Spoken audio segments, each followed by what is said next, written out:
আপনার মন খারাপ হলে আপনি এই সূরাটা পড়বেন।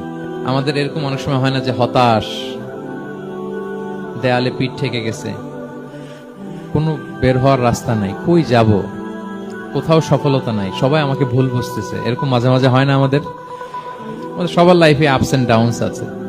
আপনি যখন ভারাক্রান্ত হবেন, কষ্টে থাকবেন, এই সূরাটা পড়বেন, দেখবেন যে আপনার ডিপ্রেশন দূর হয়ে গেছে।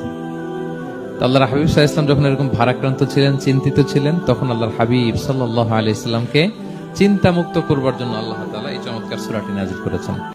আল্লাহ নাযিল করলেন, আউযু বিল্লাহি মিনাশ শাইতানির রাজিম, বিসমিল্লাহির রহমানির রহিম, ওয়াদ-দুহা ওয়াল-লাইলি ইযা সাজা মা ওয়াদ্দাআকা রাব্বুকা ওয়া মা ক্বালা ওয়ালাল আখিরাতু খায়রুল লাকা মিনাল উলা ওয়ালা সাওফা ইউতিকা রাব্বুকা ফাতারদা।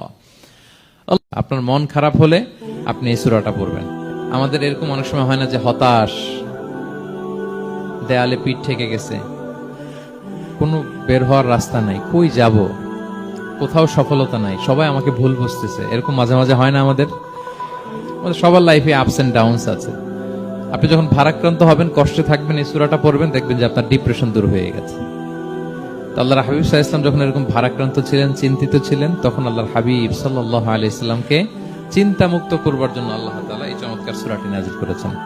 আল্লাহ নাযিল করলেন, আউযু বিল্লাহি মিনাশ শাইতানির রাজিম, বিসমিল্লাহির রহমানির রহিম, ওয়াদ-দুহা ওয়াল-লাইলি ইযা সাজা মা ওয়াদ্দাআকা রাব্বুকা ওয়া মা ক্বালা ওয়ালাল আখিরাতু খায়রুল লাকা মিনাল উলা ওয়ালা সাওফা ইউতিকা রাব্বুকা ফাতারদা।